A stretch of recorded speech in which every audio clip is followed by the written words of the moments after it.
এক মুরব্বীকে জিজ্ঞেস করেছিলাম লটকনের কেজি কত করে। কি বলাটি ডাক দুধ দেওয়া দাদি দা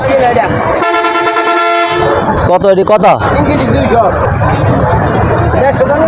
উনি আমাকে উত্তর দিল এখানে নাকি 3.5 কেজি লটকন রয়েছে আর এটির দাম হচ্ছে মাত্র 150 টাকা। তো আমার একটু সন্দেহ হওয়ার কারণে আমি এগুলো নিয়ে নিই। আসসালামু আলাইকুম প্রিয় দর্শক, আজকে আমি আপনাদেরকে নরসিংদীর একটি বিখ্যাত ফল দেখাবো এবং বাজারটি কোথায় সেটিও বলবো, পাশে থাকবেন।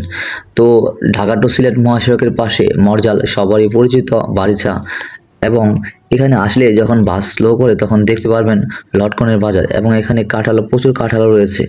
আপনারা এখানে আসলেই দেখতে পারবেন অনেক সময় ক্যারেট দিয়ে এবং ঝুঁকি দিয়ে নিয়ে আসি লটকনের বাগান থেকে।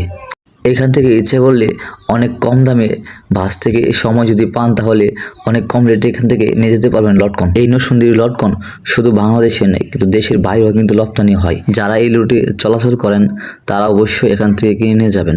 খুব সস্তা এবং ভালো মানের লটকন নিতে পারবেন আমার মনে হচ্ছে। আর বাংলাদেশের বিভিন্ন জেলাতে যেখানে লটকন পাবেন আমার মনে হয় সবগুলা এখান থেকে যায়, কারণ এত বাগান অন্য কোনো জেলাতে রয়েছে কিনা আমার জানা নেই। শুধু লটকন নয়, এখানে কিন্তু ভেলাবর উপজেলাতে এবং শিবপুর এই দুইটা জেলাতে কিন্তু কাঁঠালের জন্য বিখ্যাত। আমি দেখেছি এখানে বারিশা আসলে পাহাড় সমান কাঁঠালের বোঝায়ও রাখে রাস্তার পাশে।